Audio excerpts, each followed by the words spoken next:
Bonjour à tous et toutes et bienvenue à cette session du webinaire Conversation de recherche de l'AFD.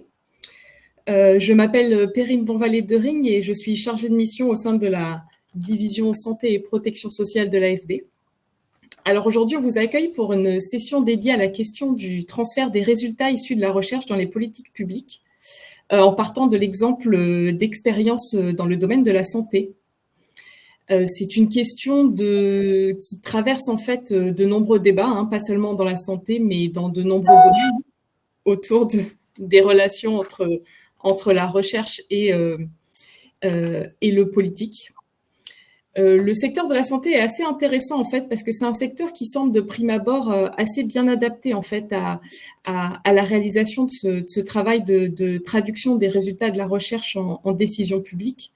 Parce que c'est en effet à partir du secteur de la santé que sont apparus les concepts et les outils de l'evidence-based medicine, c'est-à-dire l'idée que la prise de décision concernant les soins à prodiguer à un patient doit être basée sur l'utilisation des meilleures données scientifiques disponibles, notamment grâce à des méthodes scientifiques rigoureuses telles que les essais cliniques randomisés.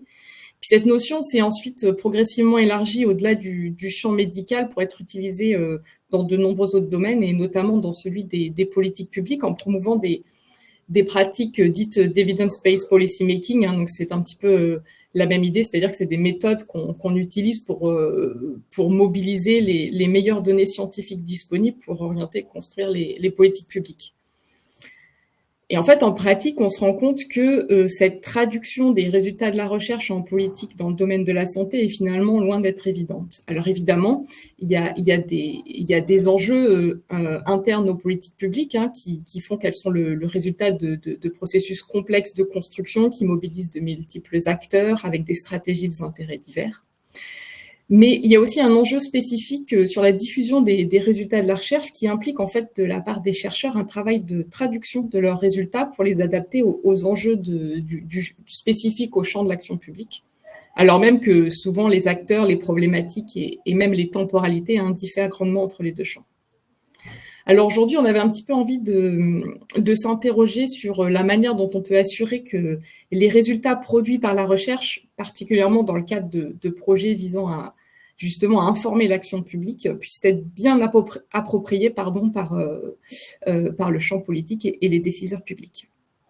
Et du coup, de s'interroger sur les leçons qu'on peut tirer de précédentes expériences en santé et les recommandations que l'on peut faire, notamment aux acteurs de la recherche, mais aussi aux bailleurs tels que l'AFD qui financent de tels projets.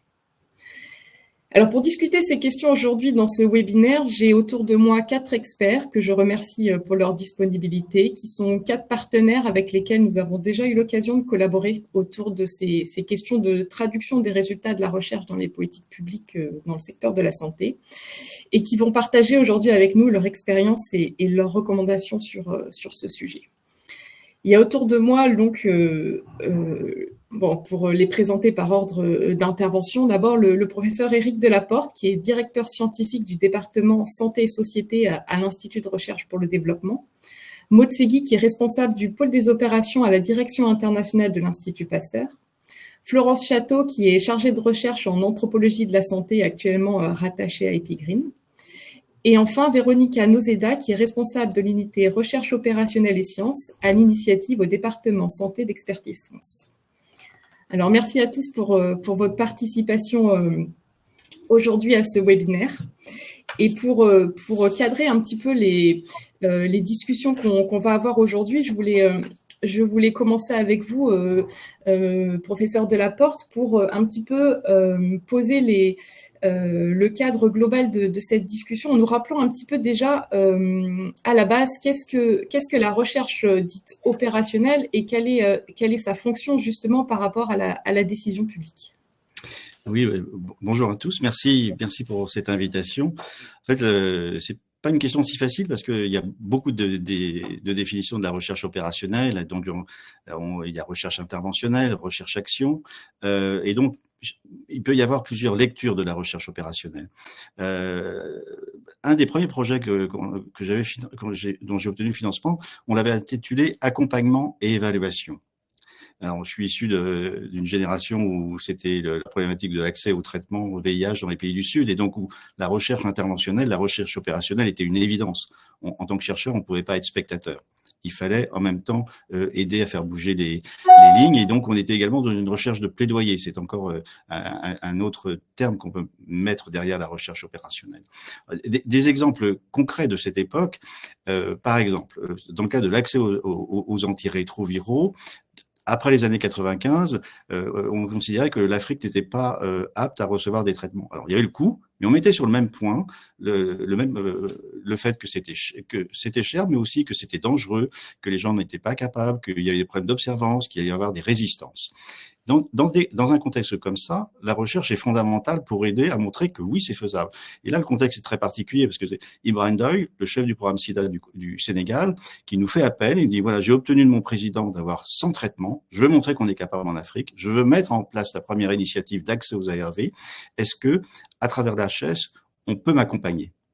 Et alors là, effectivement, on monte un projet où l'argent de la recherche va apporter l'accompagnement biologique, l'accompagnement clinique, l'accompagnement en sciences humaines et sociales pour mettre en place une évaluation pluridisciplinaire, aider à monter cette initiative sénégalaise, un programme national et avoir bien sûr le bailleur qui nous suit.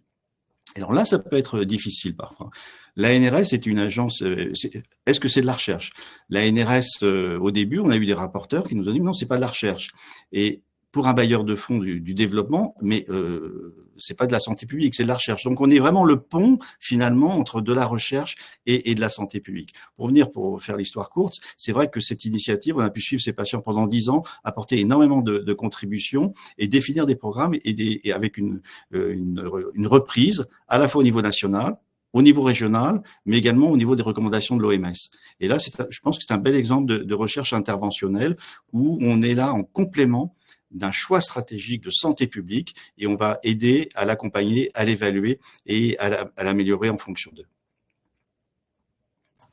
Dans ce que vous dites, effectivement, il y a déjà en fait dans le concept même de recherche opérationnelle cet enjeu en fait de production de données scientifiques au service de la décision publique.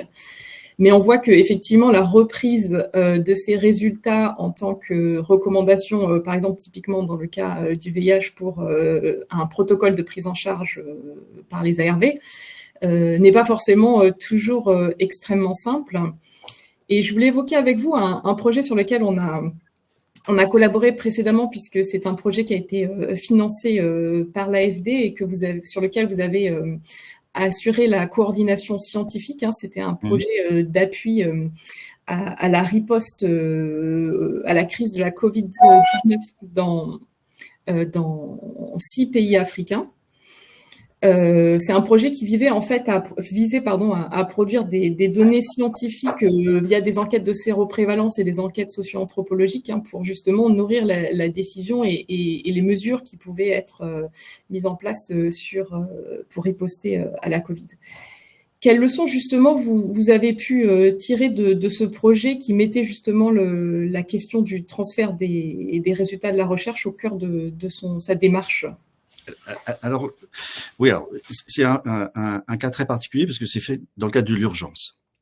Et dans le cadre de l'urgence, c'est vrai qu'il fallait renforcer le diagnostic, c'est quand même le premier point, c'était la test and treat, donc il fallait vraiment renforcer le diagnostic, mais en même temps comprendre l'épidémie, puis comprendre au niveau social, au niveau communautaire, la perception des stratégies de contrôle qui étaient imposées. Et dans le contexte du Covid, c'est vrai que ça venait de l'OMS et ça venait plutôt des recommandations nord que de ce qui se passait dans les pays. Donc, le point de départ, quand on a été sollicité comme ça dans ce programme, on s'est appuyé bien sûr sur nos réseaux de laboratoires de recherche, de partenaires. Il y a les réseaux ANRS, il y a les réseaux INSERM, IRD, etc., avec des gens avec qui on travaille depuis très longtemps, dans le cas de laboratoires mixtes internationaux, etc. La première difficulté, c'est que certains des laboratoires étaient plutôt des laboratoires de recherche qui n'étaient pas forcément dans la santé publique, mais ils avaient été réquisitionnés dans leur pays pour répondre à l'épidémie. Donc, tous les laboratoires choisis étaient des laboratoires qui intervenaient dans la riposte. Alors, on a, autour de la première question, renforcement du diagnostic, on a développé 2 aspects de recherche. La première, c'est étudier la dynamique de l'infection. parce qu'on ne savait pas finalement comment elle est diffusée, cette notion d'immunité collective dans le contexte africain, puis tout le volet des sciences humaines et sociales. Donc renforcer le diagnostic, ça veut dire mettre au point un test diagnostique sérologique fiable. Dans le contexte africain, la recherche d'anticorps n'est pas forcément facile. Mettre en place des enquêtes en population générale avec des critères très stringents pour avoir vraiment une photographie. Et c'était très important parce qu'on a utilisé le même protocole dans les 6 pays. Et donc, on voyait ce qui se passait un peu partout et c'était convergent. C'est-à-dire qu'après la première vague, on était à près de 15 à 20% des personnes qui avaient déjà séroconverti. 3 à 6 mois plus tard, on était à plus de 50%. Donc, il y avait une diffusion massive du virus, ce qu'on n'observait pas chez nous. À la première vague, où on s'est tous confinés, la séroprévalence ne dépassait pas 5%. Donc, on était dans un contexte radicalement différent, d'une diffusion massive de l'épidémie, un contexte démographique, bien sûr, entre autres, très différent, qui faisait que les personnes âgées sont moins fréquentes en population générale qu'au nord, donc un impact sur une population en termes de mortalité différent. Donc tout ça, ça a permis de montrer que finalement, en 1 an et demi, 2 ans, on était à plus de 90% de séroprévalence, de positivité en population générale, avec bien sûr une implication par rapport aux politiques vaccinales. Et puis parallèlement, il y avait toutes les enquêtes en sciences humaines et sociales qui évaluaient au fur du temps la perception par rapport au vaccin. Vous vous souvenez tous des polémiques qu'il y avait, comment ça dérapait rapidement, etc. Donc de voir comment d'un rejet, on allait à une appréciation, oui, peut-être, etc. Et puis, là, dans le contexte du Covid, ce qui était très compliqué, c'est qu'effectivement, il y avait cette problématique d'accès au vaccin et de qui doit être vacciné. Mais en fait, nos études dans les pays ont été reprises au niveau des politiques nationales pour essayer de montrer, finalement, on est en immunité collective. Les personnes dont on a besoin, qu'il faut vacciner, c'est bien sûr les plus de 60 ans, ceux qui sont fragiles, etc.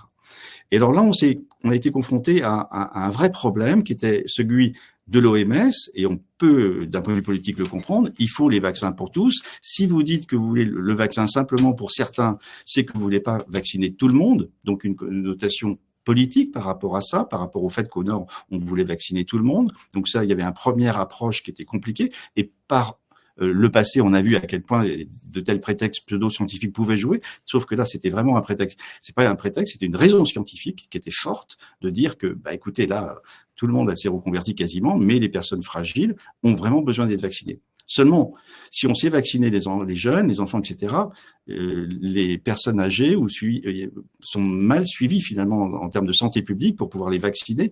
C'est quelque chose qui est nouveau. Et donc, on a vraiment eu à se battre, entre guillemets, pour que nos données puissent être intégrées dans la réflexion sur la stratégie vaccinale. Parce que, encore une fois, on rentrait pas dans la règle de ce qui était promu à l'époque par l'OMS, vous voyez, avec tout. Et je fais l'histoire courte là aussi, sans rentrer dans les détails sur le fait que le vaccin, de facto, n'a pas été disponible comme il fallait. Et donc, on avait peur que nos données soient utilisées comme prétexte, alors que c'était vraiment une vraie raison scientifique de ne pas vacciner tout le monde. Et justement, comment vous êtes battu pour faire ça se passe à plusieurs niveaux. Alors, je ne veux pas dire si on a vraiment gagné, mais c'est vrai qu'avec le temps, effectivement, la recommandation a changé. En se basant justement, on n'est pas les seuls à avoir fait une séroprévalence. En Afrique de l'Est, ils ont trouvé la même chose. Au Mali, d'autres équipes ont trouvé la même chose. Donc, c'est vrai, il y avait convergence au niveau des données africaines. Il y a eu plusieurs choses. C'est au niveau de l'OMS, OMS Afro, on s'est habitué. On avait sur Dakar, il y avait un centre où on présentait régulièrement nos données d'avancement. Et puis, on essayait de discuter, mais c'était, en fait, sur la fin, mais vraiment sur la fin, ça a été repris que il fallait vraiment cibler le vaccin. Mais à un moment, on a eu plusieurs mois où effectivement c'était un mur. C'était un mur parce que je pense que les politiques avaient peur que ça soit mal interprété de dire qu'il fallait cibler la vaccination et non pas l'offrir à tout le monde. Vous voyez ? Là, on avait et encore une fois, c'était lié à un passif où un certain nombre de mesures de santé publique avaient été refusées à l'Afrique alors qu'ils en avaient besoin. Et donc, on comprend pourquoi, dans le cas du vaccin, cette notion pouvait être inconfortable pour un politique. Merci pour ces premiers éclaircissements. Ce qui est intéressant dans ce dont vous parlez, c'est qu'il y a vraiment ce contexte d'urgence et et comment dire d'une maladie qui émerge et sur laquelle il faut en fait tout construire en même temps. Et du coup, il y a beaucoup de choses qui, dans un contexte d'urgence, deviennent fatalement plus compliquées, plus avec une nécessité d'agir rapidement. Et du coup, j'avais envie qu'on continue un petit peu la discussion avec vous, Maud Segui, parce que justement, vous menez, via l'Institut Pasteur évidemment, de nombreux projets qui visent justement, c'est l'objectif du pôle des opérations que vous dirigez, d'avoir un impact positif sur les priorités de santé publique des pays dans lesquels vous agissez. Et donc là, je voulais évoquer avec vous un des projets que vous mettez en œuvre et que l'AFD soutient en Asie du Sud-Est. C'est un projet qui s'appelle Écomore et qui vise justement à mieux comprendre l'impact environnemental des activités économiques humaines et du changement climatique et leurs liens possibles avec l'émergence de maladies infectieuses dans 4 pays, au Cambodge, au Laos, au Vietnam et aux Philippines. Alors, ce qui est intéressant ici, à mon sens, c'est qu'en fait, on est sur le temps long, parce que c'est un appui qui a débuté pour l'AFD en 2013 avec une première phase et qui continue encore aujourd'hui. Et puis, on est aussi dans ce qui est typique du modèle de l'Institut Pasteur, que vous allez nous expliquer plus en détail, mais qui repose sur des collaborations scientifiques avec des instituts de recherche dans les pays de mise en œuvre, qui sont en fait des institutions nationales pleinement intégrées dans le schéma national des institutions du pays. Alors, est-ce que vous pourriez nous en dire un peu plus sur ce travail qui s'appuie à la fois sur le long terme et des institutions nationales et justement ce que ça vous permet de faire en termes de traduction de la recherche dans les politiques des pays en question? Bonjour à tous, merci pour cette invitation. Merci Perrine. C'est vrai que dans le cadre des Comores, donc, nous avons la chance à l'Institut Pasteur de travailler avec des membres du Pasteur Network et avec des partenaires au-delà de ce réseau, comme aux Philippines, mais qui ont tous cette singularité, enfin en tout cas cette spécificité d'être des instituts nationaux, sous la tutelle très souvent du ministère de la Santé ou du ministère de la Recherche et de l'Enseignement, en fonction des cas. Donc ils sont parfaitement intégrés dans le paysage local, avec des mandats nationaux qui sont clairement établis, que sont donc en recherche, tel que l'a évoqué déjà Eric largement, donc je ne reviendrai pas dessus, mais en santé publique, notamment avec donc des missions qui vont être de vaccination sur la rage, sur les maladies infectieuses, de préparation et d'administration de sérum antivenimeux et de laboratoire de laboratoire de référence. Et donc tout ceci est fonction évidemment du contexte et des besoins des pays, notamment sur la référence de quelle pathologie sera ciblée et quel est le mandat qui aura lieu. Mais du coup, les projets s'articulent avec ces missions de santé publique. Donc ça crée déjà un ancrage et des connaissances, un établissement. Il y a aussi des missions d'enseignement, que ce soit en formation initiale ou en formation continue. Et donc, déjà, ça crée un socle et des habitudes qui facilitent certainement la mise en place et la mise en œuvre, on va dire, de ces activités.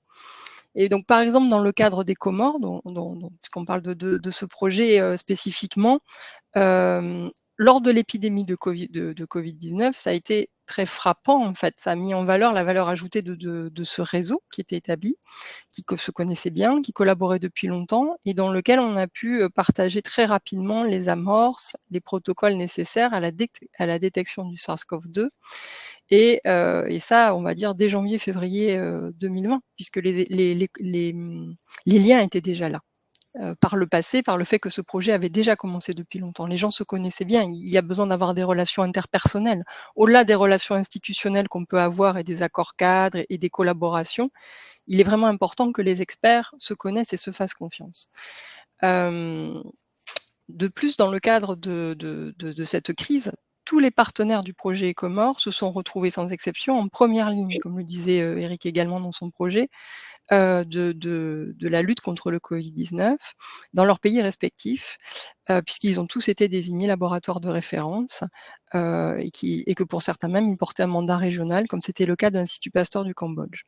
Donc là, on comprend très bien que grâce à l'appui que vous avez pu apporter dans ce projet, puisqu'il y a eu un top-up Covid spécifique, les fonds qui ont été injectés, donc c'était 2 millions d'euros, c'était quand même très significatif. Ils ont permis d'acheter de l'équipement, des réactifs, des consommables qui ont directement contribué à la surveillance nationale qui était nécessaire et qui était mise en place dans les pays, et notamment à la détection du SARS-CoV-2, et puis un peu plus tard à l'identification des variants qui circulent.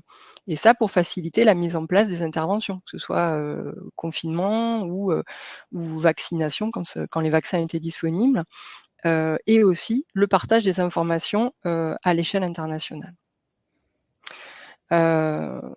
Donc on voit qu'un modèle comme celui-ci permet de renforcer, on va dire, les capacités des institutions partenaires, que ce soit donc en termes d'équipement, d'expertise, avec la formation également, et que ce sera appliqué, on va dire, très concrètement dans l'amélioration des capacités nationales de surveillance des pays, pour voilà, contribuer à la survenue des épidémies, enfin surveiller les émergences, mais aussi être mise en œuvre au niveau des suivis de programmes de vaccination ou à la prise en compte des besoins des populations vulnérables, ou, voilà, ou travailler à cibler des pathologies prioritaires, puisqu'on voit que ce sont elles qui circulent en priorité. Ce modèle aussi, je pense qu'il permet un dialogue facilité et privilégié entre les instituts partenaires et leurs autorités de tutelle. Dans ce cadre, dans le cadre des Comores, l'Institut Pasteur du Laos a ainsi identifié au cours du projet une très forte résistance des moustiques Aedes qui avait été capturée au niveau de la ville de Vientiane dans le cadre de l'étude aux insecticides et en particulier au Téméphos, qui est un larvicide qui est largement employé pour contrôler les espèces d'insectes et notamment les moustiques. Et la ville de Vientiane, dans laquelle les insectes ont été capturés, utilisait alors largement la batte, qui est un insecticide dont l'ingrédient actif principal est le Téméphos. Et donc il y a eu il y a eu un partage tout de suite de ces résultats qui a été vraiment démontré.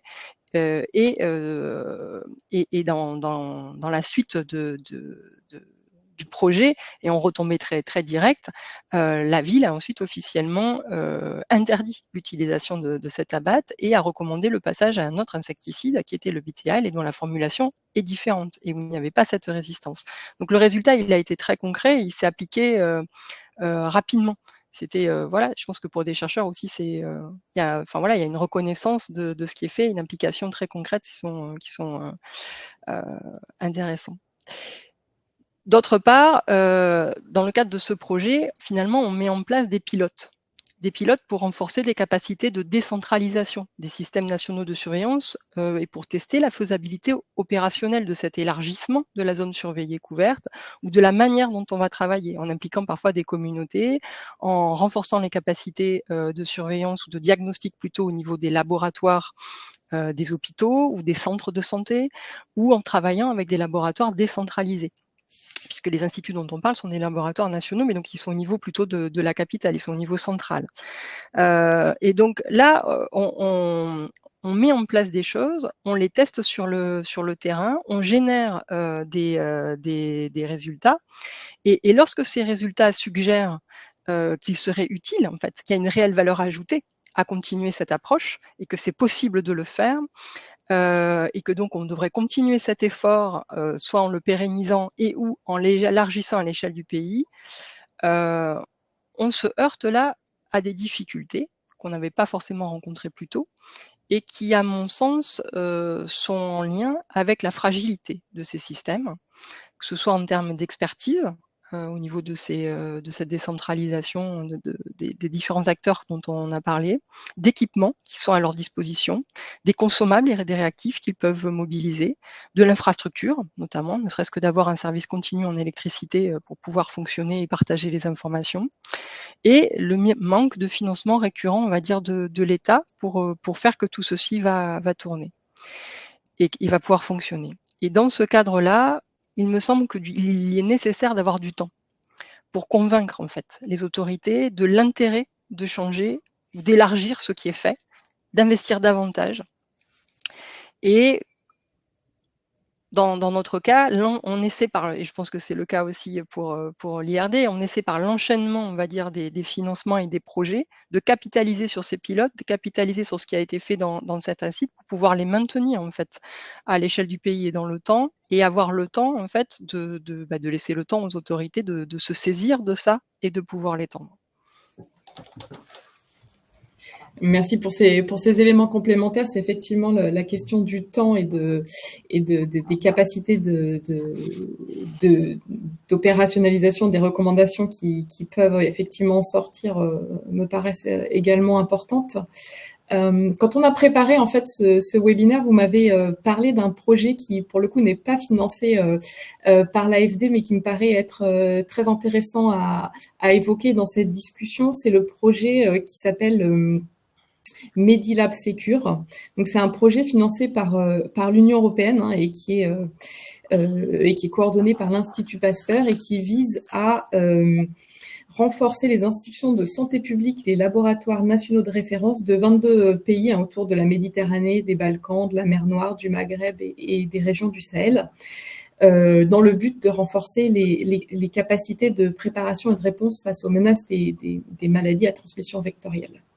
Et justement, dans le cadre de ce projet, même si, encore une fois, c'était un travail avec des institutions intégrées dans des schémas nationaux des pays dans lesquels elles sont intégrées, vous avez dû pousser la réflexion sur la question de la traduction des résultats de cette recherche pour justement assurer ce passage du côté de la décision publique. Est-ce que vous pouvez nous en dire un petit peu plus sur ces enjeux et sur ce que vous avez essayé de mettre en place comme dispositif ?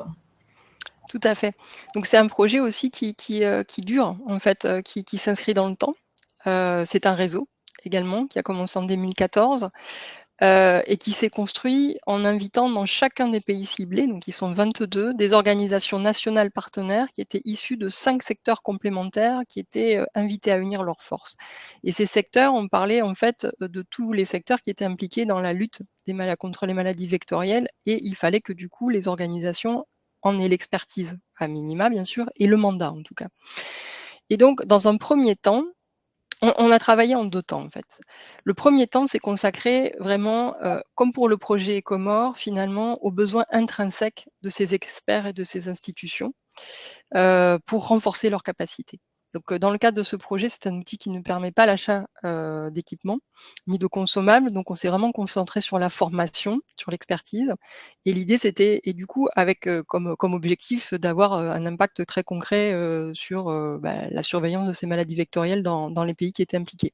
Que ce soit en termes de détection, mais aussi de coopération multisectorielle, puisque l'idée de ce projet, c'est vraiment de travailler en One Health. C'est pour ça qu'il y a 5 secteurs. C'était vraiment, le secteur humain, le secteur animal, l'entomologie avec la partie médicale, avec la partie vectorielle, mais aussi des experts de santé publique au niveau des ministères et les chefs des services vétérinaires. Donc c'était l'idée. Alors c'est pas la totalité, hein. Il manque encore d'autres valences, mais c'était vraiment de regrouper largement. Donc on a vraiment travaillé dessus pendant tout ce temps avec un impact vraiment positif qui s'est vu, mais aussi des limites. Et on a voulu ensuite passer à quelque chose qui était plus une action, on va dire, de lobbying plus institutionnel, travailler avec les institutions pour qu'elles fassent la promotion en fait de ce qu'elles étaient capables de faire ensemble, et faire en sorte que, si vous voulez, on arrive à ce qui était quand même l'objectif, qui est l'objectif ultime de ce projet, c'est à promouvoir, mais à mettre en œuvre dans certains pays une surveillance intégrée. Sachant que c'est vraiment aux autorités de le décider et de le mettre en œuvre. Donc on n'a pas la main directement dessus, et même les partenaires qui sont impliqués dedans n'ont pas la décision ultime en fait de mettre ceci en place.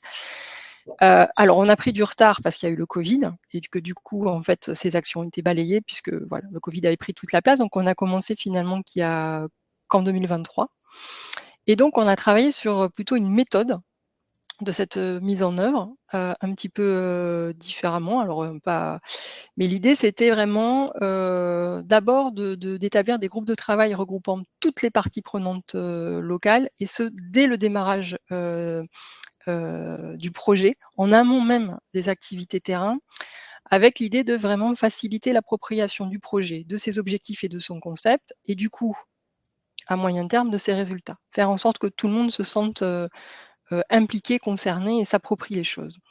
Et donc ça, c'était fait au niveau, on va dire, à un niveau opérationnel terrain, ce qui est à mon avis vraiment capital en termes de communauté, on va dire, d'expertise, pour qu'ensuite aussi les résultats puissent s'appliquer très concrètement et rapidement.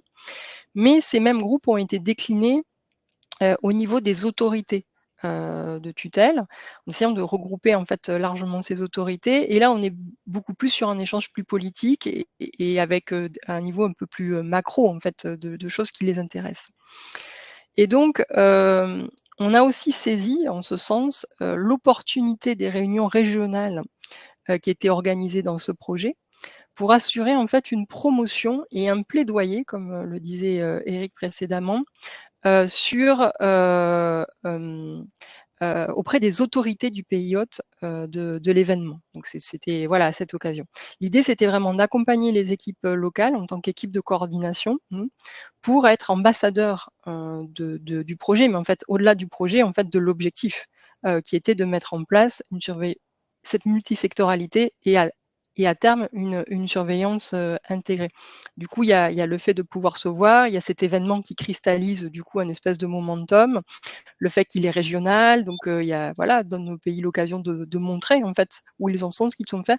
Et on a trouvé que c'était un moyen intéressant pour, enfin en tout cas un moment où le plaidoyer touche plus, voilà. C'est ce que où on a une fenêtre d'écoute plus attentive.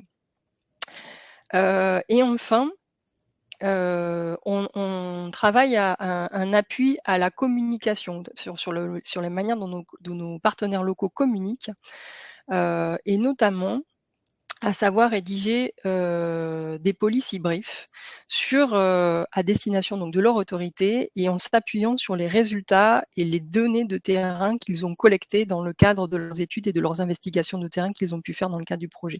Donc ils ont des evidences entre les mains, ils ont des preuves et l'idée c'est d'arriver à les appuyer dans comment construire un discours qui soit intelligible et qui touche en fait leurs autorités de tutelle, sachant que leurs interlocuteurs ont des backgrounds différents.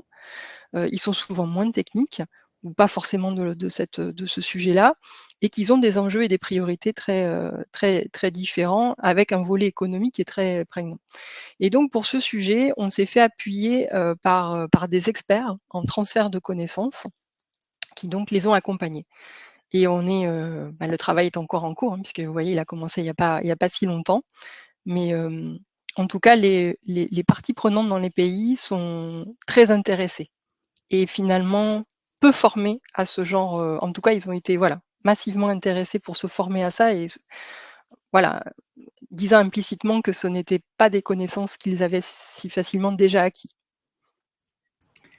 Donc très intéressant, j'entends beaucoup de choses sur des outils et des dispositifs à mettre en place, sur le plaidoyer, la montée en compétence sur cette capacité justement à rendre intelligible des résultats dans un format qui n'est pas du tout le format académique qu'on demande d'habitude aux chercheurs et qui demande vraiment un travail de restructuration de ces résultats. Et justement, en fait, je voulais continuer avec Véronica Nozeda pour voir le point de vue d'un autre bailleur et le travail réalisé par un autre bailleur sur cette problématique. Donc vous êtes responsable de la cellule, de l'unité sur la recherche opérationnelle à l'initiative. Et donc l'initiative, qui est l'initiative SIDA, tuberculose, paludisme, est une facilité française gérée par Expertise France, qui est complémentaire du Fonds mondial et qui vise à accélérer la lutte contre les grandes pandémies et accompagner les pays pour améliorer l'accès des populations à des services de santé de qualité. Et depuis 2018, en fait, l'initiative finance des appels à projets sur la recherche opérationnelle, justement pour accompagner la production de données scientifiques pour faire évoluer et rendre plus efficace la lutte contre ces pandémies.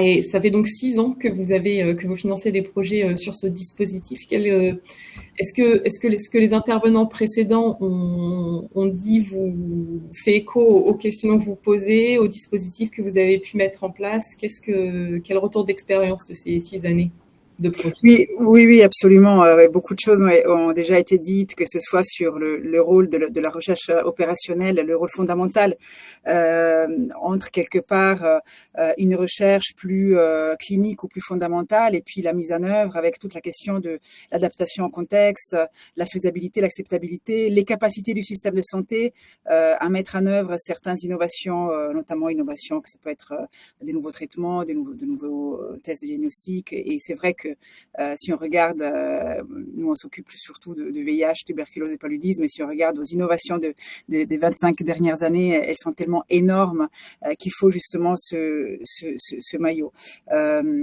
Après, voilà, moi ce que je voulais peut-être dire en complément, parce que beaucoup de choses ont été dites, c'est que il ne suffit pas de parler de résultats de la recherche, passage aux politiques, mais il faut parler de financement ensuite et de la pérennisation.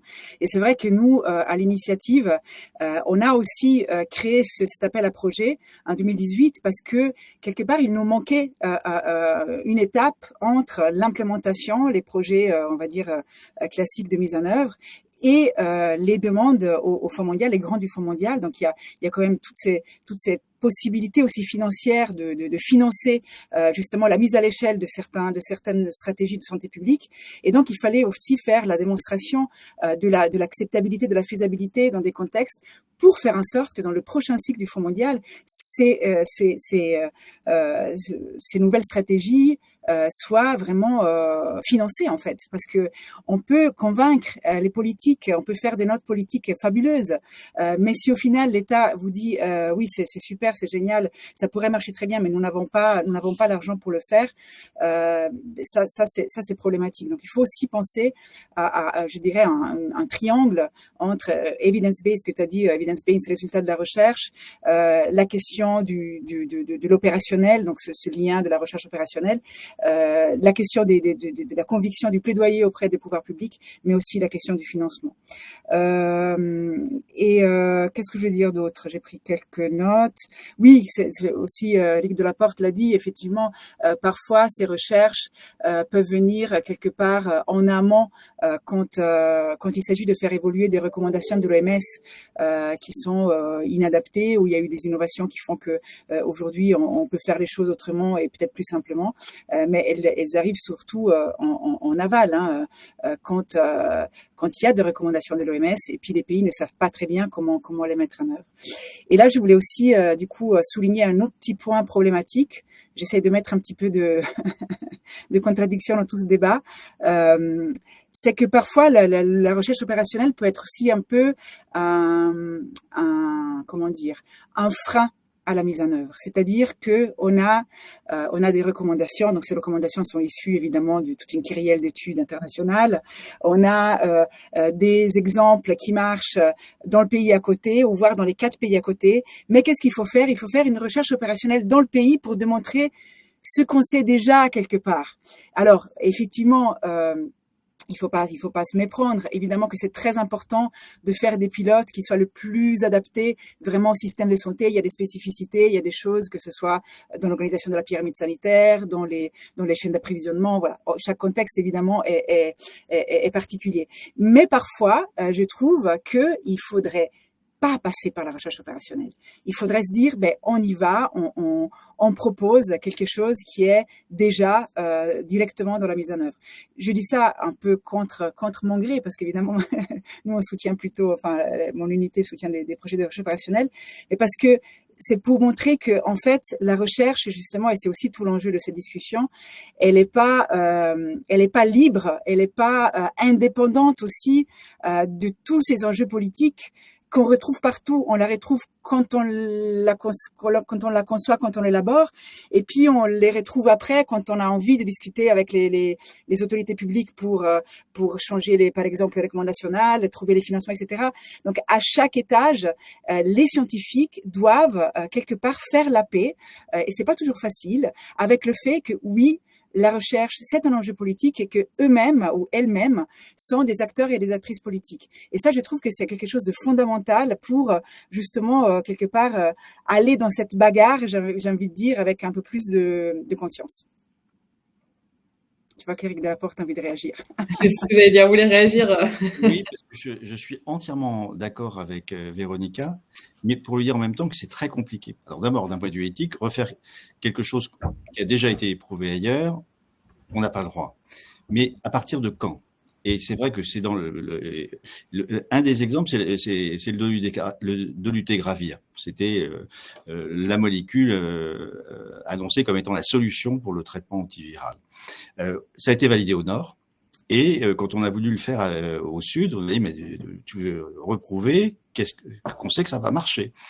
Et on a pu s'associer avec United, donc un autre bailleur de fonds, qui était en lien avec l'OMS, pour essayer d'évaluer tout ce qu'il y a autour du dolutegravir. C'est-à-dire que on est dans un autre contexte. Ça avait été évalué chez des hommes, c'était plutôt chez des femmes, à un stade avancé de la maladie. Il y avait le problème de la grossesse, le problème de la tuberculose, plein de questions qui n'avaient pas été. Et le PEPFAR voulait intervenir en disant, on sait que ça marche, arrêtez avec votre recherche opérationnelle, on va distribuer du dolutegravir à tout le monde. Or, le protocole tel qu'il avait été fait avec plusieurs pays et avec l'OMS, on était vraiment en lien avec l'OMS, ça a été de mettre au fur et à mesure, il y a eu une alerte sur les femmes enceintes, il y a eu la problématique de la prise de poids, etc., etc.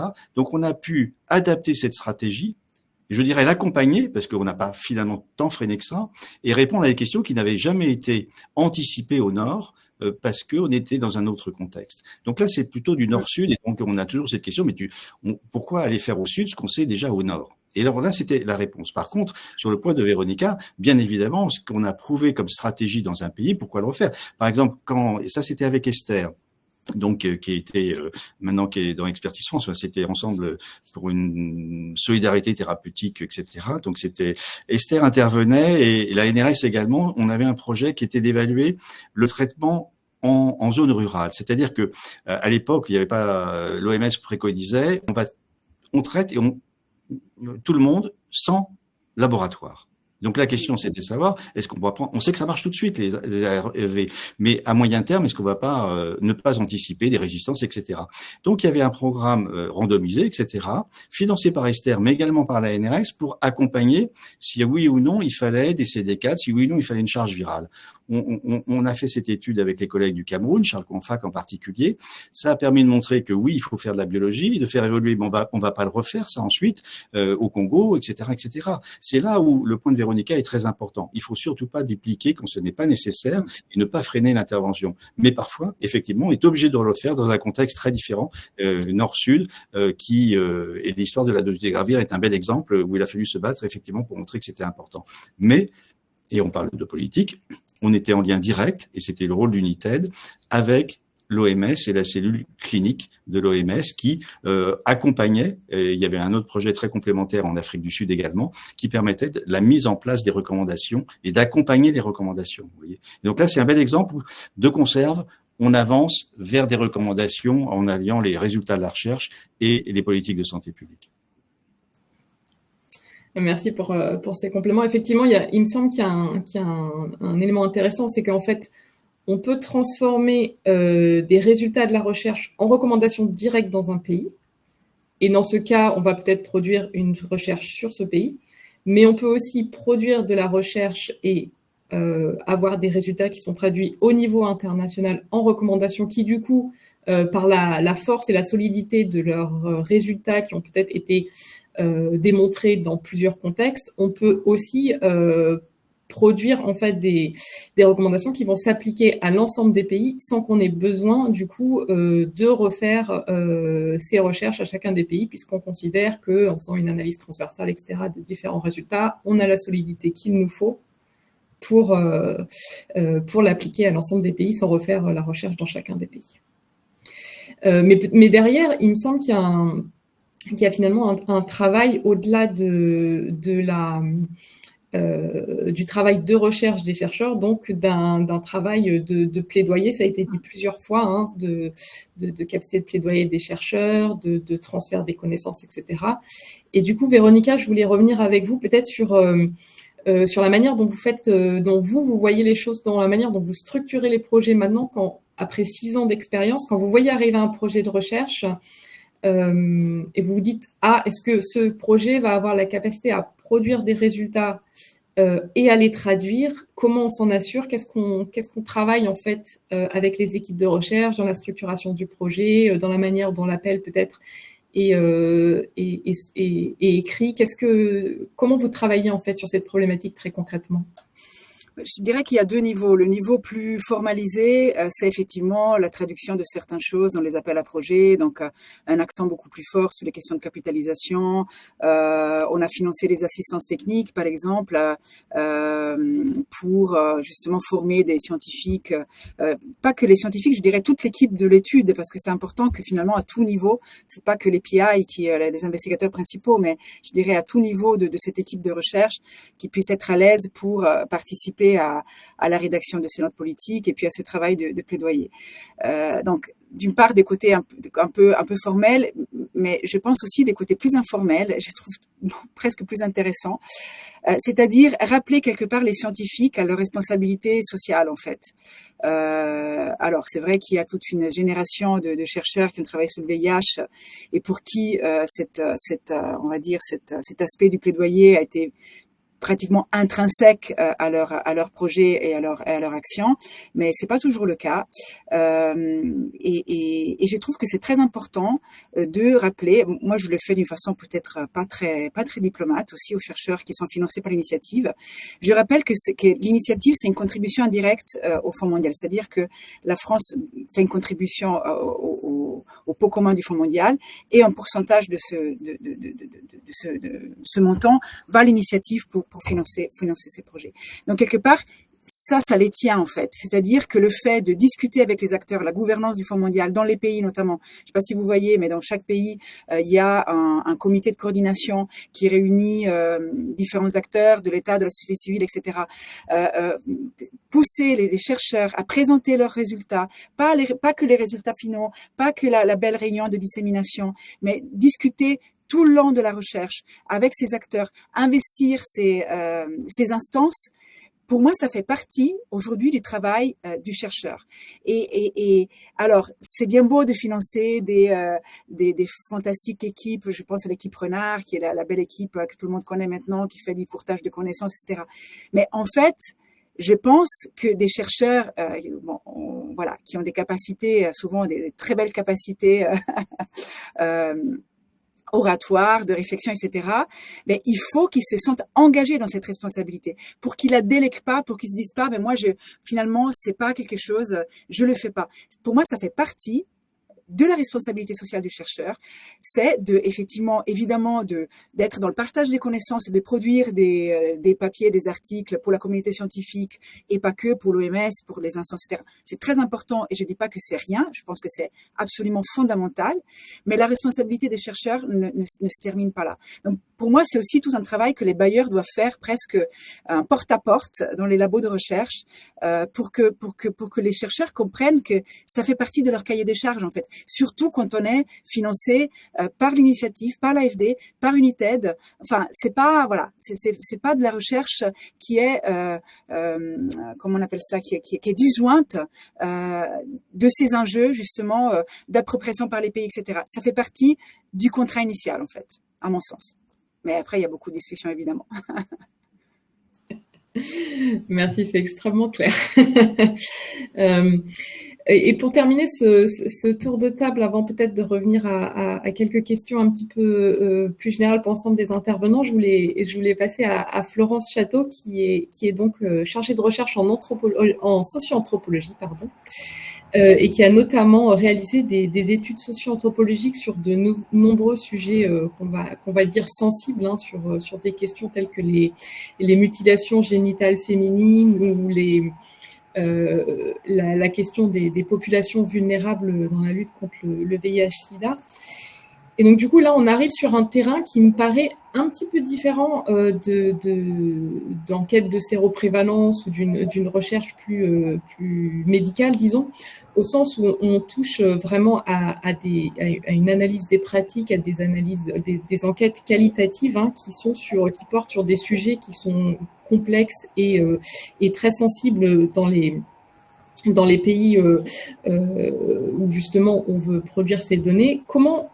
J'aimerais discuter avec vous de comment on on travaille justement sur ces sujets et comment on réussit à produire des recommandations qui permettent de faire avancer la discussion et convaincre les acteurs sur des sujets comme cela. Bonjour à toutes et à tous. Déjà, merci pour cette question, Perrine. Le projet dans lequel s'est inscrit l'étude sur les mutilations génitales féminines, donc on dit excision en français plus couramment, est donc un projet de santé reproductive, maternelle, infantile au Tchad, avec une composante sur les VBG, les violences basées sur le genre. Et dans l'une des régions qui est ciblée par ce projet, qui s'appelle le Mandoul, la prévalence de l'excision est de 83%. Donc c'est une pratique extrêmement ancrée. Le projet avait des activités, des interventions préparées à l'avance, certainement répliquer d'autres projets, mais en tout cas, la question était de savoir d'abord si ces interventions étaient adaptées, si elles étaient pertinentes en fonction du contexte, et surtout de comprendre les déterminants sociaux, économiques, religieux, qui entraient en jeu justement dans la persistance de cette pratique. En gros, il s'agissait de comprendre pourquoi est-ce que la prévalence est d'abord de 83% et aussi pourquoi elle ne baisse pas. Et c'est là où les chiffres sont extrêmement importants. On voyait que depuis une quinzaine d'années, il y avait très peu finalement de diminution de la prévalence et même entre les générations. Et donc faire appel dans ce sens-là à la socio-anthropologie, ça permettait de répondre à la question pourquoi ou pendant de la réponse combien de gens ça concerne. Donc pourquoi ça les concerne et quel type de groupes socio-ethniques sont particulièrement concernés par cette pratique. Donc je vais pas faire la restitution de l'étude évidemment, je vais répondre à votre question. Mais voilà, pour dire que d'abord l'interdépendance et entre l'approche qualitative et l'approche quantitative est à mon sens clé dans les projets, que ce soit sur comme vous dites, les pratiques à risque et les sujets, les terrains sensibles, comme on les appelle. C'est vraiment important que cette complémentarité des deux approches s'établisse. Et donc la question, comment finalement opérationnaliser les conclusions d'une recherche, d'abord en partant de vraiment des cas très spécifiques, c'est-à-dire à travers notamment des entretiens, des observations, des témoignages, une présence sur le terrain, et procéder par un effet de loupe peu ascendante où on va venir observer des cas, des pratiques extrêmement localisées, extrêmement contextualisées, pour essayer finalement de comprendre ensuite des enjeux sociaux plus larges liés à la persistance de la pratique, que ce soit au Tchad, en Afrique ou dans d'autres pays qui la pratiquent. Et on voyait, on s'est rapidement rendu compte que, en tout cas pour le Mandoul, pour cette province-là, cette pratique s'inscrivait dans le cadre d'un rituel de passage. Alors le rituel de passage, c'est des pratiques qui ont été analysées depuis très longtemps, et donc non seulement c'était un rituel de passage, mais en plus qui était lié à l'initiation des hommes. Et c'était non pas un facteur minoritaire, c'est un facteur vraiment important qui justifiait en fait, qui montrait à quel point ces deux rituels étaient extrêmement liés et que agir sur l'un, pour agir sur l'un, il fallait agir sur l'autre. Ils allaient de pair. C'est aussi une pratique qui concerne surtout un groupe socio-ethnique, les Sahara, et qui le revendique comme une pratique ancestrale. On s'est rendu compte qu'elle avait rien d'ancestral, elle était plutôt intervenue de façon relativement récente, en fait, 5, 6, 7 générations. Et elle avait été un peu remise au goût du jour par le premier président du Tchad. Alors, je vais pas raconter en détail l'histoire de l'excision, mais ça permet de comprendre, en fait, que non pas liés à des facteurs standardisés ou généraux, souvent les raisons de la persistance d'une pratique, quelle qu'elle soit, sont vraiment liées, voilà, à des facteurs extrêmement localisés. En revanche, chez les musulmans attachaient cette pratique plutôt à des prérogatives religieuses. Donc là aussi, il fallait essayer de comprendre la pratique différemment, essayer de voir comment est-ce que les personnes, d'abord comment est-ce que les pratiques, parce que tous les types d'excisions ne sont pas les mêmes, les différents groupes ne pratiquent pas les mêmes excisions, et donc comment cette diversité des pratiques était associée aussi à une diversité des perceptions. Comment est-ce que les personnes, le sens que les personnes donnaient à leur pratique finalement. C'est important pour pouvoir agir justement sur la diminution de la pratique, de savoir à quelle perception et à quelle fonction sociale en fait elles étaient liées. Donc ça c'est le côté de la recherche en socio-anthropologie. Il était intéressant que justement l'AFD fasse appel à ce regard-là, parce que de l'avis du consortium et des autres acteurs, c'était vraiment des questions qui méritaient justement un éclairage très ancré sur le terrain. Et puis ensuite, comment est-ce qu'on fait pour émettre des recommandations? Comment est-ce qu'on fait pour passer de la compréhension à l'utilisation de cette connaissance? Et ensuite, comment on essaye de non pas persuader, mais de partager en fait les résultats de la recommandation. Évidemment, quand on est une femme occidentale et qu'on va essayer d'analyser des pratiques en Afrique, ça passe par une posture d'humilité, de non-jugement, surtout pas. On sait que les critiques occidentales vis-à-vis des pratiques traditionnelles africaines font rarement recette, et donc ce type de discours qui est malheureusement un petit peu souvent, relayé dans les communications ou dans les structurations et les discours des ONG, est souvent contre-productif en fait. Donc il faut vraiment d'abord faire fi de toute posture de jugement par rapport à ce type de pratique. Et puis essayer de comprendre justement les dynamiques de changement au niveau mais extrêmement précises, les micro-changements, c'est-à-dire celles qui sont pas qu'on peut pas observer à travers les statistiques. On sait que la prévalence au Tchad, comme dans d'autres pays, ne va pas diminuer en l'espace d'un projet, et donc c'est important de le comprendre. Et donc on va essayer d'observer ces micro-changements au niveau très local, au niveau des villages, au niveau des districts, au niveau des différents acteurs. Essayer de comprendre aussi qui sont les acteurs qui entrent en jeu dans cette pratique.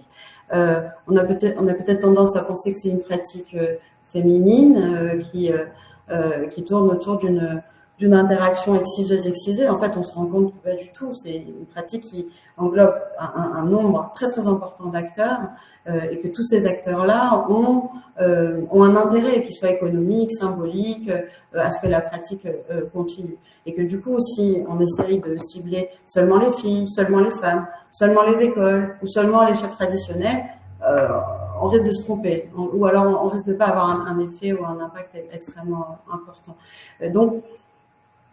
Donc voilà, essayer de comprendre vraiment le contexte spécifique pour essayer d'en tirer finalement des enseignements qu'on pourra formuler en recommandation. C'était ça un peu l'approche qu'on a eu. Et puis il fallait aussi faire attention à comment distinguer les discours réels des discours officiels, formels. Et ça aussi c'était important parce que souvent on fait un peu on se laisse peut-être un peu séduire par ces discours très officiels ou institutionnels, et on se rend compte que en vérité, par exemple, quand les chefs traditionnels devant les bailleurs et devant les autres opérateurs financiers signent un décret pour arrêter les pratiques d'excision, bon, on peut pas prendre ça pour argent comptant, donc il faut toujours essayer de confronter finalement ces discours officiels aux réalités que l'on observe, et surtout impliquer les personnes tchadiennes en l'occurrence, les femmes, les militantes, les féministes dans la recherche et dans les questionnements de cette recherche-là. Évidemment, elles ont beaucoup plus de questionnements extrêmement localisés et précis que si c'était un questionnement qui arrivait de Genève ou d'ailleurs. Donc, inclure finalement les personnes et les militants qui veulent réduire cette pratique-là dans le processus de recherche, c'était aussi intéressant. Et ensuite, les recommandations, encore une fois, les recommandations venaient des personnes directement impliquées. Il n'était pas question de formuler d'abord, en tout cas, des recommandations larges ou des recommandations standardisées. Il était vraiment question de recueillir, en posant la question le plus naturellement du monde, comment est-ce qu'il faudrait que les choses changent au niveau de votre village, au niveau de votre ménage, au niveau de votre école. Et toutes ces sommes de petites recommandations, finalement, on peut en faire, en les analysant, formuler des suggestions que les pouvoirs publics et les ministères de la Santé vont être peut-être plus attentifs, auxquels ils vont être plus attentifs, parce que, et ça, je pense qu'on le sait absolument tous, rien n'est plus embêtant, en tout cas pour les pouvoirs publics, que de se sentir un peu exclu d'une réflexion qui nous concerne, enfin qui les concerne, et ensuite de se voir imposer ou au moins suggérer des recommandations. Et donc quand on va dans l'autre sens, c'est-à-dire que les recommandations sont des micro-recommandations et qu'on essaye de monter en analyse pour en faire des recommandations au niveau des décideurs politiques, les décideurs politiques sont beaucoup plus à l'écoute finalement que si c'était des recommandations, encore une fois, standardisées. Donc, Florence, il y a dans le, excusez-moi de vous interrompre, dans le chat, il y a deux commentaires et commentaires questions qui vont un petit peu dans le sens de ce que vous dites, sur à la fois la question de l'implication des communautés dans cette construction des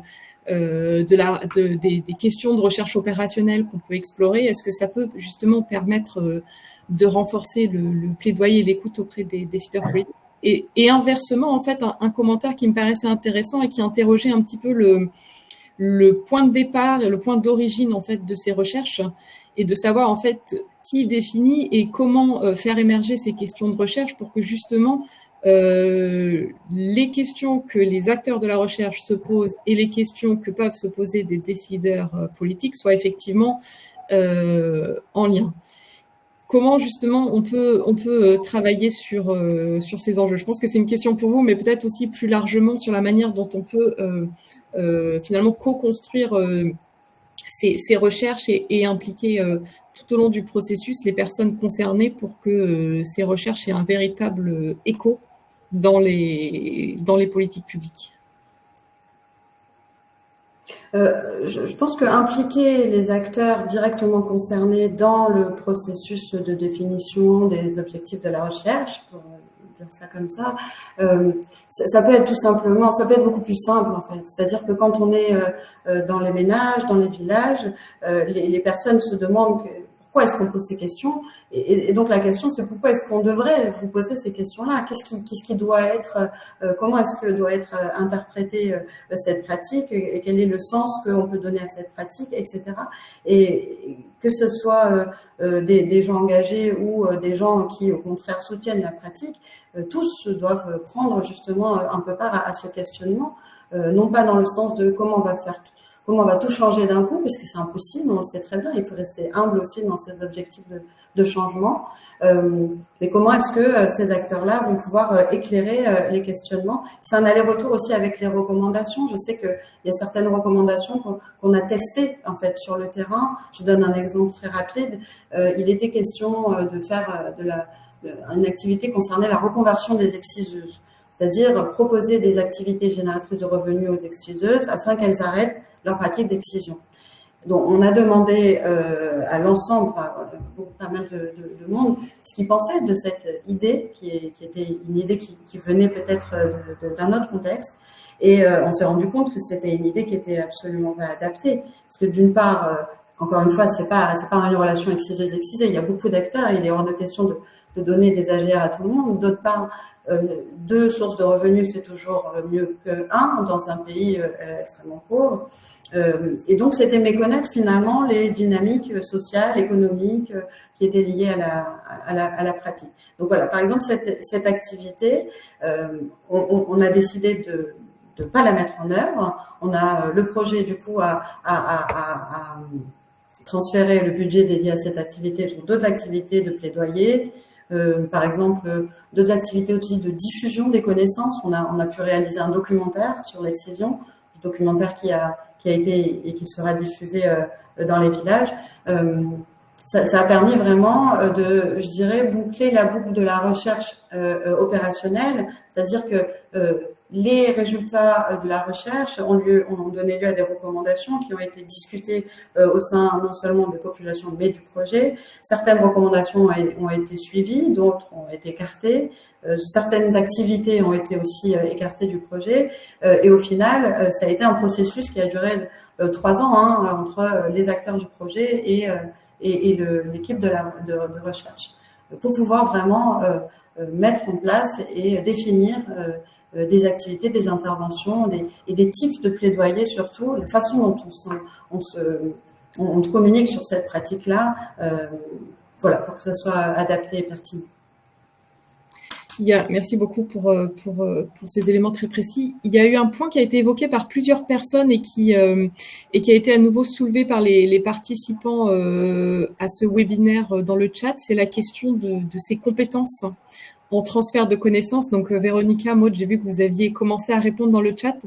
Peut-être que vous pourriez nous en dire un petit peu plus sur qu'est-ce qu'on entend exactement comme qu'est-ce qu'il y a derrière en fait derrière ces compétences de transfert de connaissances et qu'est-ce qu'on attend en fait exactement dans ces capacités. Peut-être que Maud, vous pourriez préciser un petit peu ce point. Disons qu'en travaillant avec les chefs des laboratoires, et enfin voilà, qui sont tous avec un background très scientifique et technique, on se rend compte que finalement, ce n'est pas seulement la sphère technique qui a besoin d'être renforcée. En tout cas, c'est quelque chose qui est ciblé au départ, parce qu'on veut derrière des résultats concrets, et que voilà, mais que ensuite, si on veut élargir la retombée des résultats, je suis pas tout à fait en ligne avec ce que disait Véronica, eux ne se sentent pas forcément compétents. En fait, ils se sentent pas à l'aise avec le dialogue auprès de certaines, même s'ils ont conscience que ça fait partie de leur responsabilité sociale. Ça, je pense qu'ils le remettent pas en question, mais ils se sentent pas à l'aise.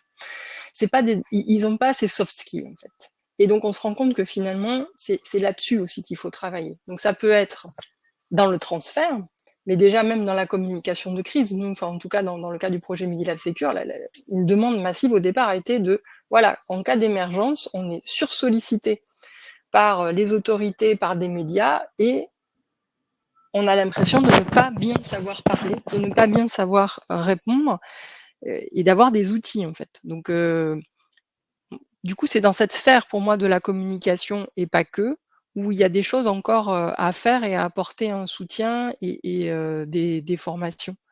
Donc, ça peut être voilà, la communication en temps de crise ou sur le transfert des résultats auprès des communautés. Florence parlait beaucoup des communautés, donc ça, c'est aussi une manière de communiquer très différemment pour faire en sorte que les échanges soient fructueux, qu'ils puissent s'ancrer. Et auprès des politiques, je pense que c'est une autre forme de discours qui nécessite aussi en fait d'ajuster en fait la manière dont ils ont l'habitude de communiquer plus régulièrement avec leurs pairs ou avec simplement leur direction ou d'autres collègues, mais dans cette sphère très technique, pas dans une sphère aussi politique où il y a des enjeux dont ils n'ont pas forcément conscience, ou même s'ils en ont conscience, ils savent pas comment objectiver leurs résultats pour les rendre parlants. Véronica, peut-être un complément par rapport à cette question?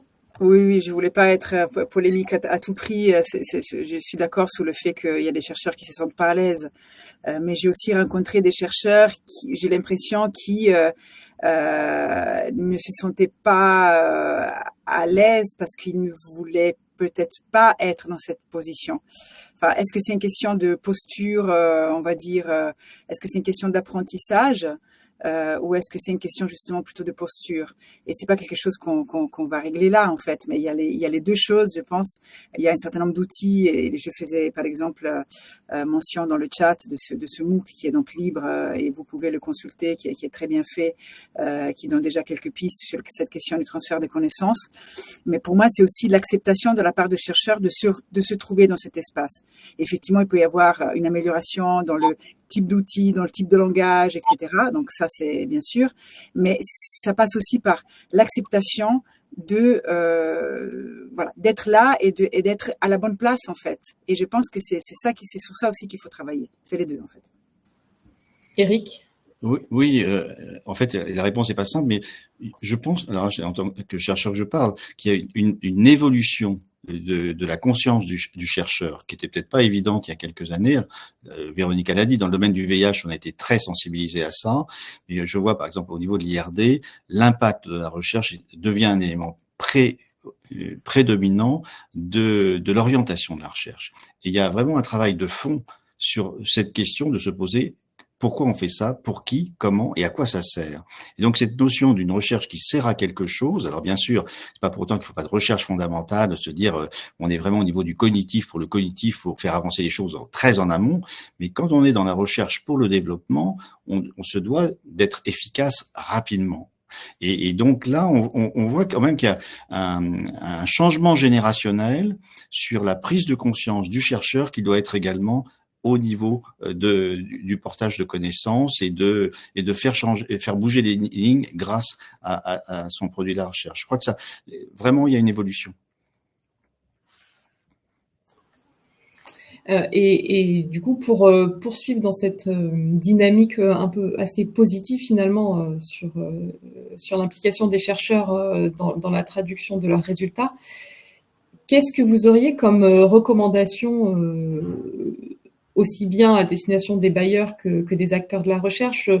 Je pense plutôt à des recommandations très concrètes en termes de, par exemple, structuration des projets ou de dialogue à mener et d'outils à développer. Quelles seraient pour vous peut-être les choses les plus prioritaires à mettre en place pour que cette dynamique soit encore plus efficace? Je peux commencer, mais je pense que le point de départ, c'est la question. C'est la question de recherche opérationnelle qu'on va poser, émanant d'un programme national. C'est alors nous on est mal placés puisqu'on est du Nord pour en parler, et donc c'est dans un pays.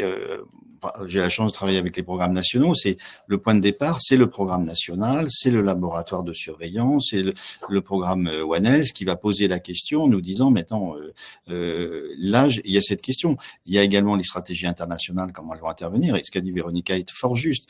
Ce qui va nous guider dans la santé, c'est effectivement les recommandations de l'OMS, qui sont repris comme ça. Par les pays sans trop de discussion finalement. Et donc il y a une réflexion en amont et en aval de ces recommandations de l'OMS qui vont nous conduire aussi pour les améliorer, parce que au niveau des programmes nationaux, on a vu qu'il y avait des manques. Mais pourquoi on fait pas ça au nord et pas ça au sud? Pourquoi ce différentiel? Expliquer qu'effectivement notre but de santé publique est le même au nord qu'au sud, mais les moyens pour y arriver sont parfois différents. Et donc comment on va trouver des voies? Donc pour moi qui suis clinicien mais aussi chercheur, la question de santé publique reste l'élément déterminant. Et si on a une bonne question, ça va aider effectivement pour que ça soit reprise dans les recommandations, etc. Donc une recherche pour une recherche, non. Il faut vraiment une question qui colle à un moment donné, dans des stratégies données, dans des interventions données, qui soient un problème pour le pays ou pour et surtout une partie du continent ou régional, etc., etc. Donc moi le premier moment c'est vraiment la question. Et on le voit, on a parlé des stratégies thérapeutiques. Dans les stratégies thérapeutiques, on a la chance d'avoir la NRS qui fait beaucoup pour le Sud, mais parfois il y avait des protocoles qui étaient une émanation peut-être d'une très très belle idée d'allègement du Nord, etc., mais qui finalement ne correspondaient à rien comme étant un outil potentiel en termes de stratégie pour les pays. Donc ça a débouché sur une belle publication académique, mais finalement sans aucun impact en termes de santé publique, à la différence de l'évaluation des génériques comme la triomine, de l'histoire du dolutegravir, etc., où là, on collait à des enjeux de santé publique nationaux, internationaux. Vous voyez, donc vraiment, pour moi, ce qui va primer, c'est vraiment la pertinence de la question. D'où la difficulté quand il y a des appels d'offres sur des recherches opérationnelles, pour que les agences, qu'elles soient de recherche ou du développement, puissent effectivement, lorsqu'ils évaluent leur projet, avoir ce panel d'experts du Sud, des pays, etc., pour définir, oui, c'est ça, c'est cette question-là dont on a besoin pour avoir la bonne réponse. Donc c'est là aussi, vous voyez, l'enjeu va être là, c'est de savoir évaluer la bonne question de recherche opérationnelle au niveau des agences de bailleurs de fonds et qui vont vous être proposées. Mais du coup, peut-être derrière une exigence ou en tout cas une demande de co-construction de ces questions avec des acteurs nationaux. Ah bah elle est tellement évidente, effectivement, qu'il faut la question ne peut pas venir de nous. On peut y contribuer, on peut en discuter, et c'est la nature de ce partenariat, de ces liens anciens, etc., etc. Mais c'est une émanation bien évidente, avant tout des pays. Oui, il faut. Florence, allez-y. Non, si je peux juste rajouter, dans le cadre d'un projet de développement qui dure souvent 3-4 ans, une recommandation pour les bailleurs, ce serait de pouvoir permettre les 6 premiers mois, peut-être la première année, 6 premiers mois du projet, d'avoir une flexibilité par rapport aux questions justement que cette recherche opérationnelle devra apporter et l'éclairage qu'elle doit donner sur, par exemple, les indicateurs de suivi, les indicateurs d'impact, le cadre logique, les interventions. Parce que quand on répond à un appel, on sait bien que on fixe des indicateurs, des fois c'est pour plaire un bailleur, en tout cas.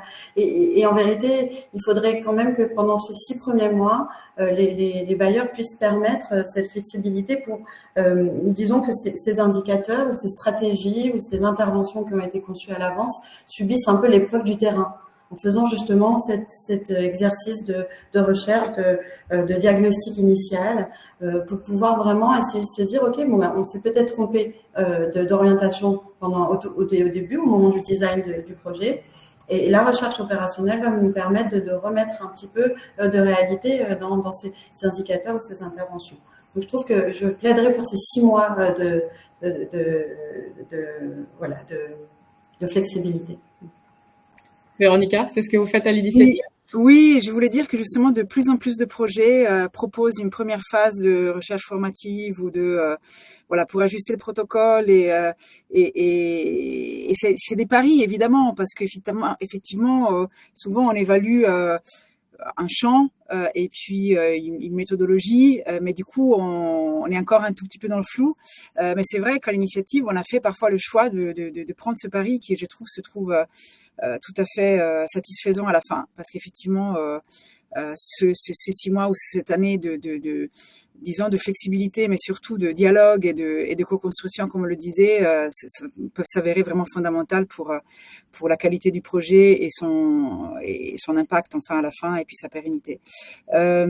Après, je voulais dire quelque chose sur les appels à projets, parce que c'est vrai que nous, on a avant la fâcheuse tendance en tant que bailleur de rajouter des cases, c'est-à-dire le fameux millefeuille. On rajoute le genre, après on rajoute la capitalisation, après on rajoute la co-construction, après on rajoute je sais pas quel indicateur de performance, après j'en ajoute. Bon, moi j'avoue qu'en interne on a beaucoup de discussions, parfois un peu houleuses, parce que je suis pas forcément favorable à ces injonctions qui souvent produisent un discours très formaté. On l'a vu dans la question du genre. Effectivement, nous avons le fameux CAD, je sais pas quoi là. Enfin, il faut avoir des projets sensibles au genre, niveau 1, niveau 2, 75%. Voilà, on a toute une série d'indicateurs dont on est redevable. Et évidemment, toute ma vie professionnelle a été marquée par les questions de genre. Donc, je ne veux pas dire que c'est pas important, que c'est inintéressant. Donc, je pense que c'est fondamental. Mais je suis pas sûre que l'imposition d'une case soit toujours la meilleure condition pour avoir des projets qui soient intéressants d'un point de vue du genre. Et j'ai un peu peur que demain, si on impose des cases sur le transfert des connaissances, tout le monde va dire on va faire des notes politiques. bon, ok, on va cocher la case et c'est pas très satisfaisant. C'est-à-dire, c'est vraiment un travail de fond et aussi d'échange de pratiques, et aussi d'avoir des forums entre chercheurs, présenter des exemples, enfin vraiment convaincre que ça peut faire la différence non seulement dans la construction, dans l'élaboration du projet, mais dans la suite du projet, qui est souvent la chose la plus compliquée parce que quand on est dans les 3-4 ans fameux, ben on est dedans, on fait, on a plein de choses à donner, des rapports, etc., etc. Et puis après, c'est un peu le saut dans le vide, c'est-à-dire qu'est-ce que ce projet advient. Et c'est là où parfois on se réveille en disant oh, mince, on n'a pas pensé à ça, on n'a pas pensé à ça.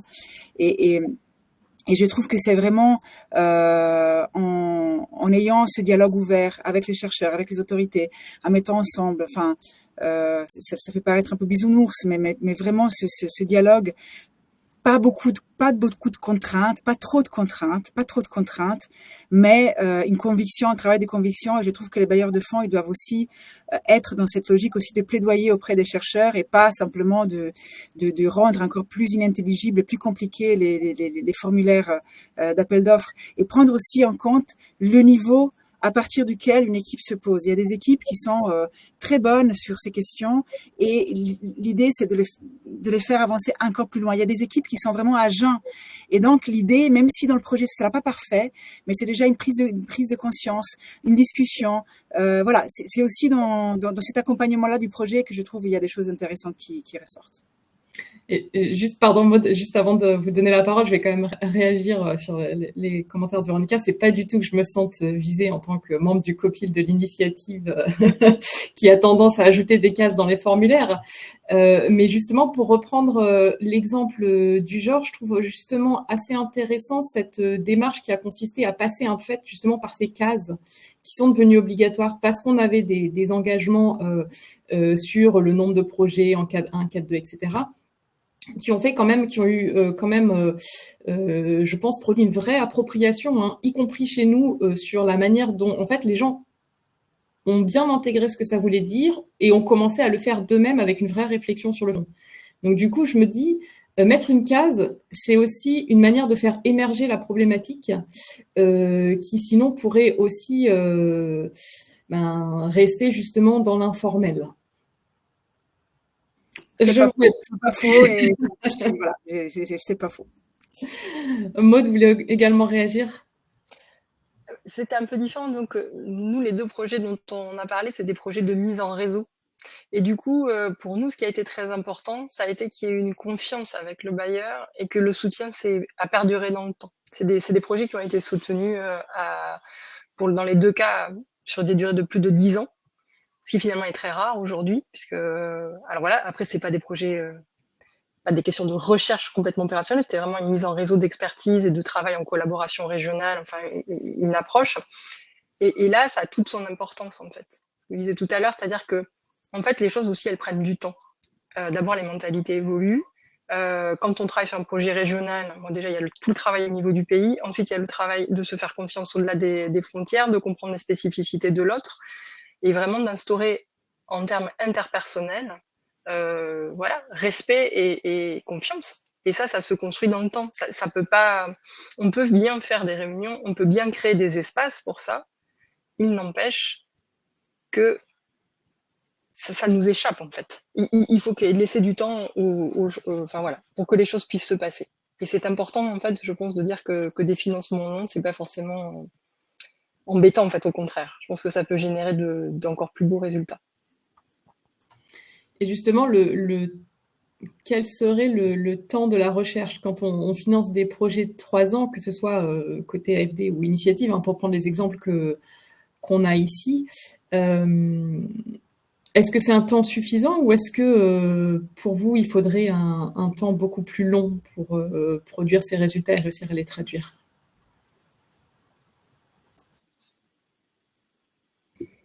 Pour nous, ça a nécessité plus de temps, en tout cas dans nos projets. Je ne sais pas pour Eric, c'est-à-dire qu'on a juste le temps de générer et après, il y a tout un travail derrière qui est quand même beaucoup plus long, en fait. Alors, je dirais tout dépend de la question aussi. Mais c'est vrai, quand je reprends l'exemple du Doluthé-Gravir, par exemple, c'est évalué au Nord sur des études de 48 semaines. Là, avec United, on a eu la possibilité de suivre les personnes pendant 5 ans. Et c'est grâce à ça qu'on a mis en évidence des effets secondaires qui n'étaient pas forcément décrits avant, qu'on a vu émerger finalement la résistance au début des gravières, etc. Donc, des études, entre guillemets, de firmes sur 48 semaines qui ça marche, etc. Après, remis dans le contexte nord où on a toute la bio disponible, etc. Puis il va y avoir encore une nouvelle molécule à tester, etc. Pourquoi pas? Mais dans un contexte où on peut avoir le long terme, parce que c'est pas seulement l'efficacité qu'on va tester, c'est l'efficacité dans un contexte. Donc, c'est la perception, pourquoi la prise de poids, quelle est liée, etc. Les problèmes des enfants, les problèmes de... Il y a tellement de choses autour de la simple question bioclinique, je dirais, que le temps long est quand même une force. Et on le voit également sur, on avait commencé avec Ariakov. Ariakov s'est continué également par Afroscreen. Et vous avez mis en synergie le projet Pasteur, le projet entre guillemets IRD, c'est pas les projets ANRS IMUE, et on a évalué de conserve avec les mêmes partenaires pour aller sur une deuxième phase de projet post-Covid, sur de renforcement des capacités de séquençage, de formation, et également de production de données de surveillance épidémiaux, de données de santé publique. Et on voit bien que si on s'était arrêté à la première phase de l'urgence, on n'aurait pas, vous n'auriez pas capitalisé finalement cet investissement pour le collectif, et au niveau du laboratoire, il n'y aurait pas eu cette percée que nous avons, et de se dire aujourd'hui, dans quasiment tous les pays africains, et pas quasiment, dans tous les pays africains, ils sont au nombre de 13 laboratoires d'Afroscreen, le séquençage est une réalité. Alors que c'était présenté comme étant quelque chose qui était lointain, etc. Donc, on voit bien que ces deux phases, et donc ce temps long, a été fondamental pour accompagner et développer. Et on est vraiment dans le développement durable dans ces cas-là, oui.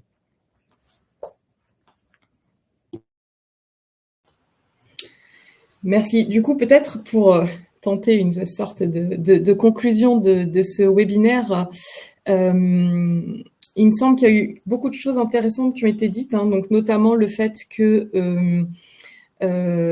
c'était une vraie activité qu'on demande en fait aux chercheurs et dont ils se saisissent de plus en plus, qui est absolument indispensable, mais qui n'est finalement peut-être pas seulement le rôle des chercheurs, en tout cas pas dans la manière dont j'avais peut-être formulé la question de ce webinaire, hein, mais plutôt de l'envisager comme un travail en co-construction avec les autorités et les communautés avec lesquelles on travaille, bien évidemment, et qui ensuite peut se poursuivre tout au long du projet et au-delà, en fait, en travaillant justement à ce plaidoyer pour que ce soit intégré dans les recommandations nationales, avec également un niveau international qu'il ne faut pas oublier, notamment dans le secteur de la santé, avec les recommandations de l'OMS, qui sont quand même qui forment quand même un cadre global pour l'ensemble